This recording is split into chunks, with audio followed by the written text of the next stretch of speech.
ในក្នុងវីដេអូមួយនឹងដែរខ្ញុំនឹងយករឿងមួយយកមកសម្រាយឲ្យគ្នាយើងបានទស្សនាណាដោយក្នុងរឿងហ្នឹងគេនិយាយអំពី3សាច់4ក្បាលបានបន្លំខ្លួនធ្វើជាប្រសង់ທາງទៅចម្លងធម៌យកកម្ពីធម៌នៅលោកខាងលិចហ្នឹងហើយសាច់រឿងមួយហ្នឹងគឺពិតជាកំ pl ែងហើយនឹងកំសត់ខ្លាំងមែនតើបាទក៏តែមិនដឹងថាយើងសម្រាយទៅកំ pl ែងដូចពិតអីអត់ទេទោះយ៉ាងណាក៏សង្ឃឹមថាគ្នាយើងអាចចូលចិត្តវីដេអូមួយហ្នឹងណាកុំឲ្យខាត់ពេលយូរចូលទៅទស្សនាសាច់រឿងទាំងអស់គ្នាបដានសាច់រឿងរបស់យើងដំបូងវាកើតឡើងនៅលើភ្នំមួយដែលមានឈ្មោះថាឡាន់បន្ទាប់ពីនឹងមកក៏មានបរិសម្នាក់ដែលគាត់បានធ្វើដំណើរដើរឆ្លងកាត់នៅតំបន់នោះគណៈពេលនឹងដែរគាត់ក៏បានប្រទះឃើញជាមួយនឹងស្រមោលសត្វអ្វីមួយដែលលឹមមើលមិនសូវច្បាស់ប្រហែលទេរំពេចនោះស្រមោលមួយនោះក៏បានកម្រើកខ្លួនឡើងហើយងើបឈរធ្វើឲ្យបរិសម្នាក់ហ្នឹងគាត់មើលដឹងយ៉ាងច្បាស់ថានោះគឺជាបិសាចមិនមែនសត្វចម្លែកទេបន្ទាប់ពីឃើញចឹងធ្វើឲ្យគាត់មានអារម្មណ៍ថាផិតភ័យខ្លាំងមែនតើក៏បានស្ទុះដាក់មេប្រុចរត់យកតែជីវិតខ្លួនឯងទេដោយអង្រែករបស់គាត់គឺបានទម្លាក់ចោលនៅកន្លែងហ្នឹងតែម្ដងអ្វីដែលគួរឲ្យតក់ស្លុតបំផុតបិសាចមួយក្បាលនោះគឺជាបិសាចជ្រូកព្រៃគឺវាកាចសាហាវខ្លាំងមែនតើហើយម្យ៉ាងបិសាចមួយនោះក៏ចេះក្បាច់គុណទៀតអញ្ចឹងបរិសម្នាក់ហ្នឹងគឺថារត់មិនរួចពីកំដាប់ដៃបិសាចជ្រូកព្រៃមួយហ្នឹងទេដល់ទៅពេលរត់មកដល់កន្លែងត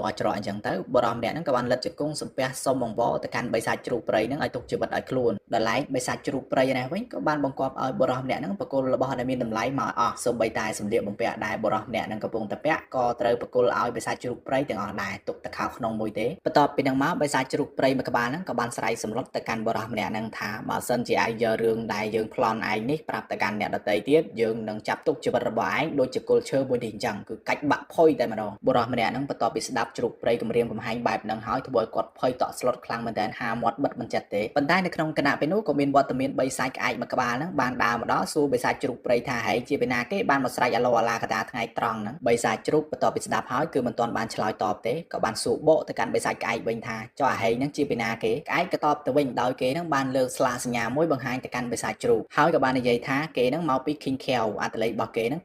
9527អាជ្រូកនេះបន្ទាប់ពីបានលើថា King Kheo គឺគេចាប់ផ្ដើមទុនជង្គង់ក្រឹបហើយធ្វើការគោរពទៅកាន់បិសាចក្អែកហ្នឹងតែម្ដងមិនដឹងថាមានមូលហេតុអីទេហើយបានយើងងាយស្រួលយល់ពាក្យថា King Kheo បកប្រែខ្មែរមកគឺរូងភ្នំស្ដេចបន្ទាប់ពីហ្នឹងមកបិសាចក្អែកហ្នឹងក៏បានសួរទៅកាន់អាជ្រូកវិញចុះហែងហ្នឹងមកពីណាដែរអាជ្រូកហ្នឹងក៏បានតបទៅវិញថាគាត់ហ្នឹងគ្មានផ្ទះសម្បែងអីទេគាត់រស់នៅក្នុងព្រៃដើរប្លន់ដើរអីជាធម្មតាអញ្ចឹងទៅក្អែកគាត់ទៅលើថាជ្រូករស់នៅក្នុងព្រៃអញ្ចឹងក៏បានដាក់ជ្រូក3ដៃហើយប្រាប់ទៅកាន់អាជ្រូកថាថ្ងៃក្រោយកុំចេះតែដើរប្លន់ទៅពេញទៅពីនៅក្នុងព្រៃហ្នឹងព្រោះថាក្នុងព្រៃហ្នឹងកាន់កាប់នឹងជាកម្មសិទ្ធិរបស់រូងភ្នំស្ដេចអញ្ចឹងបើក្រៅពីអ្នកនៅក្នុងរូងភ្នំស្ដេចគឺគ្មានសិទ្ធិក្នុងការមកប្លន់នៅកន្លែងហ្នឹងទេនិយាយមកដល់ប៉ុណ្ណាបិសាចក្អែកហ្នឹងក៏បានធ្វើការប្លន់តពីអាជ្រូកណាដោយប្លន់យកទ្រព្យសម្បត្តិឬអស់អាលីងគេថាសំបីតែខោអាវគឺមិនទុកអាជ្រូកទេទុកតែខោក្នុងមួយទេបានបន្តិចក្រោយមកហ្នឹងស្រាប់តែបិសាចកង្កែបមួយក្បាលហ្នឹងបានបង្ហាញខ្លួនហើយសុំបង្វល់ទៅកាន់បិសាចក្អែកថាឲ្យទុកជីវិតនិងលើកលែងអាជ្រូកនឹងផងព្រោះថាអាជ្រូកហ្នឹងគឺជាមិត្តភក្តិរបស់ខ្លួនកាលពីនៅក្មេងបិសាចក្អែកបន្ទាប់ពីកលេចឃើញស្លាកឈ្មោះដែលនៅជាប់ចង្កេះរបស់បិសាចកង្កែបគេក៏បានយល់ន័យភ្លាមថាបិសាចកង្កែបហ្នឹងគឺជាសមាជិកដែលធ្វើការនៅក្នុងរូង